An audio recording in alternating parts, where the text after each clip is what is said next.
Mr. Housefather for 5. Go ahead. Thank you, Mr. Chair. This government has been mentioned multiple times. You bought the software in 2013, correct?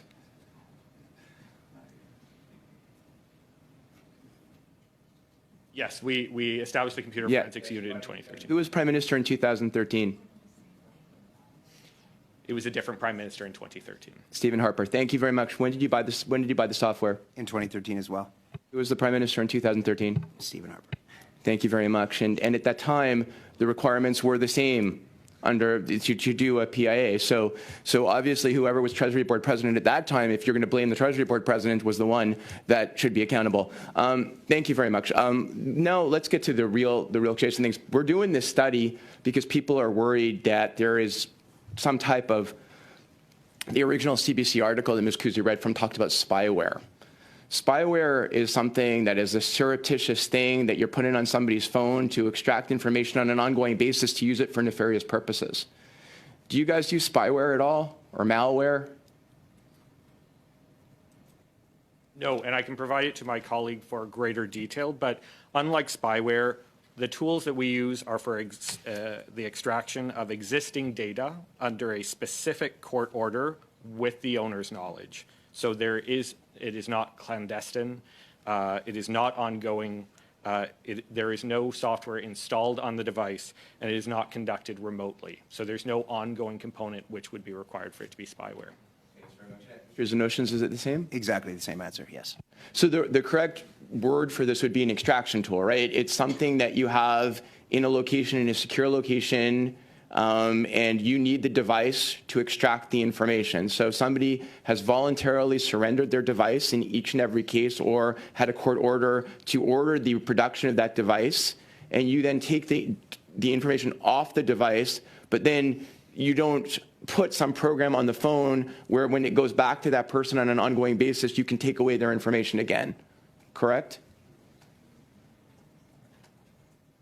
That is correct, except in Environment and Climate Change Canada's case, it is not a voluntary submission. Well, you do not also use it for employee discipline or violations of codes of conduct of employees, where at Fisheries and Oceans, that is a possibility. So for you, it's a court order. For you, it's either a court order or voluntary surrender based on an agreement with the employee concerned. And I would imagine at Fisheries and Oceans, because let's get into that, because the other departments so far have generally said, I mean, there's some that have said that they use it for internal once at the RCMP, but mostly don't. In your case, the policies at Fisheries and Oceans, when somebody signs up as an employee, is this clear in the policies that the device could be used in this way? So as part of the, every time you log into the network, we have an acceptable use policy.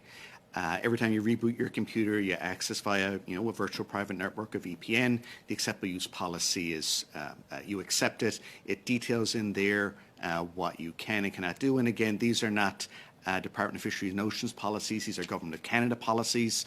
And so we are applying all of those policies. Perfect. And now I just want to get back to some terms that got used in the first round, which I think maybe misinterpreted by people. And so I just want to come back to them. You, sir, had talked a little bit about surveillance and surveilling Canadians when Ms. Khalid asked that question. And it seemed frightening at the time because it made it sound like we were using technology, because this is all about technology to surveil Canadians. That's not at all what you meant, right? So fishery officers do monitoring, control, and surveillance of the fishery. So there are Canadians active in the fishery, whether... But they're not using this technology to do it. Exactly right. That was not clear. We have to be clear. What you're talking about is a 100-year-old practice, right, where Fisheries and Ocean is out there on the ocean looking to make sure that people are not fishing in places they're not allowed to fish, or doing things that are against the law. The same visual surveillance that has been going on for before any of us were born, correct? That is correct, sir. I would suggest that there are some modern technologies, such as in our aircraft, but yes, we definitely not these tools. Well, the aircraft existed before any of us were born, too. I'm old. If you were born before the Wright brothers, Rob, I'd be surprised. Can you just clarify also that nobody is surveilling Canadians, sir, like generally at Environment? So again, we would not be using these tools to conduct surveillance activities. Where we may conduct surveillance activities, and the example I used was disrespect for the migratory birds regulations in terms of hunting. And generally speaking, it's actually compliant hunters who would report that to us, and that we may watch the site to determine who is engaged in activities. That's correct. Thank you very much. Thank you, Mr. Chair. Thank you, Mr. Housefall.